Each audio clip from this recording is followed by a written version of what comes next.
தமிழ் அப்படின்னா தமிழ்ல வேற மொழி கலக்காம இருக்கான்னு நீ கேட்க வர்ற. நான் பாடின முத்தை தரு பத்தி திருநகை அத்திக்கிரை சத்தி சரவண முத்துக்கொரு வித்து குருபரன் என போதுங்கிற பாடல் முழுமையா தமிழ்ல இருக்கு.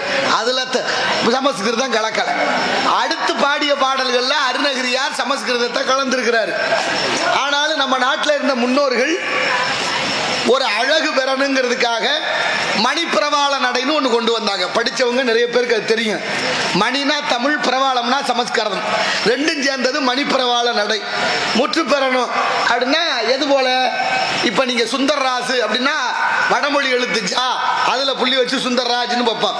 தமிழில் சுத்தமாக எழுதணுமா சுந்தர்ராசு அப்படின்னு எழுதுறான். இது தனித்தமிழ். தனித்தமிழ் இயக்கத்துக்கு போராடிய மகான்கள் நிறைய பேர். மறைமலை அடிகள், சுவாமி வேதாச்சலம், அவர் தான் மறைமலை அடிகளா மாறினார். வீரமா முனிவர், எத்தனையோ மகான்கள் தமிழுக்கு பாடுபட்டு இருக்கிறாங்க, இல்லைன்னு சொல்லலை. நான் இப்போ அதை மறுக்கவோ அதை சரின்னு பேசவோ நான் வரல. நான் சொல்றது தமிழ் வேணும் தான். உன்னுடைய ஆதங்கமும் எனக்கு புரியுது. நாளைக்கே கேட்டுட்டு போய் 2 லட்சம் ரூபாய் பணத்தை கட்டி ஆங்கிலம் வழி கல்வியில் படிக்க வைக்கிறாங்களே அப்படின்னு உன்னுடைய ஆதங்கமும். நீனே ஆங்கில வழியில் படித்த புள்ள. ஆனாலும் தமிழ் மீது ஒரு பற்று வாங்கிட்ட இருக்கிறத புரிஞ்சுக்கிறேன். தமிழ்நாட்டிலேயே அது மதுரை என்பது சங்கம் வைத்து தமிழ் வளர்த்தார்கள்.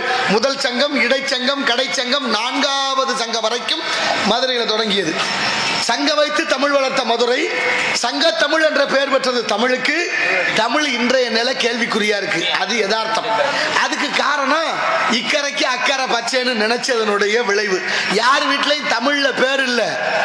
வடநாட்டு சுதந்திர போராட்ட வீரர்களுடைய பேர்களை எல்லாம் நம்ம பிள்ளைகளுக்கு வச்சிருக்கிறோம்.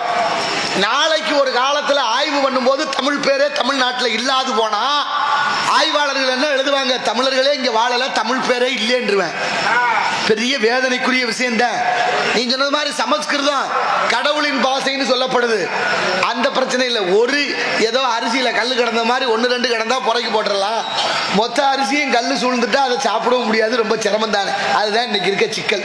இந்த சிக்கல்ல இருந்து வெளியில வரணும்னா ஒரு குடும்பத்துக்கு தலைவன் எப்படி சரி செய்ய வேண்டுமோ, பிள்ளைகளுக்கு எந்த உணவு சரி, எந்த உடை சரி, எந்த பாதை சரின்னு வகுக்கணுமோ அதை எல்லாம் சரின்னு பார்க்கணும்.